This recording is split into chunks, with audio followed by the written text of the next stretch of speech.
why is it that we don't seem to be able to adjust ourselves to the physical environment without destroying it?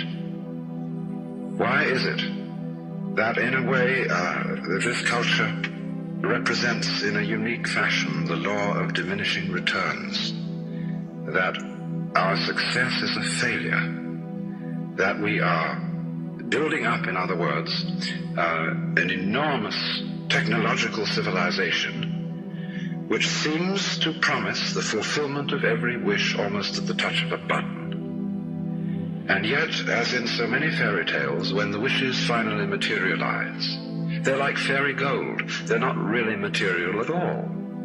In other words, so many of our products, our cars, our homes, our clothing, our food, it looks as if it were really the instant creation of pure thought. That is to say, it is thoroughly insubstantial, lacking in what the connoisseur of wine calls body. And in so many other ways, the riches that we produce are ephemeral. And as a result of that, we're frustrated. We're terribly frustrated. We feel that the only thing is to go on getting more and more.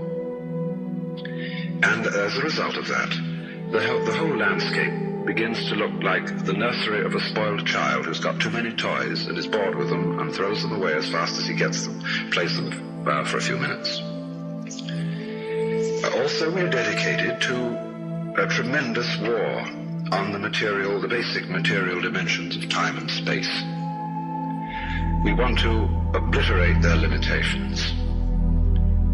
We want to get everything done as fast as possible. We want to convert the rhythms and the skills of work into cash, which indeed you can buy something with, but you can't eat it. And then rush home to get away from work and begin the real business of life, to enjoy ourselves. You know, for the vast majority of American families, what seems to be the real point of life, what you rush home to get to, is to watch an electronic reproduction of life. You can't touch it. It doesn't smell, and it has no taste. You might think that people getting home to the real point of life in a robust material culture would go home to a colossal banquet or an orgy of lovemaking or a riot of music and dancing. But nothing of the kind.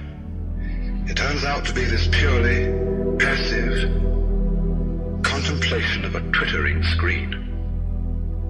You see mile after mile of darkened houses with that little electronic screen flickering in the room. Everybody isolated, watching this thing, and thus in no real communion with each other at all. And this isolation of people into a private world of their own is really the creation of a mindless crowd. And so we don't get with each other, except for public expressions of getting rid of our hostility, like football or prize fighting. And even in the spectacles one sees on this television, it's perfectly proper to exhibit people slugging and slaying each other, but oh dear no, not people loving each other, except in a rather restrained way. One can only draw the conclusion that the assumption underlying this is that expressions of physical love are far more dangerous than expressions of physical hatred. And it seems to me that a culture that has that sort of assumption is basically crazy and devoted, unintentionally indeed, but nevertheless in fact devoted, not to survival, but to the actual destruction of life.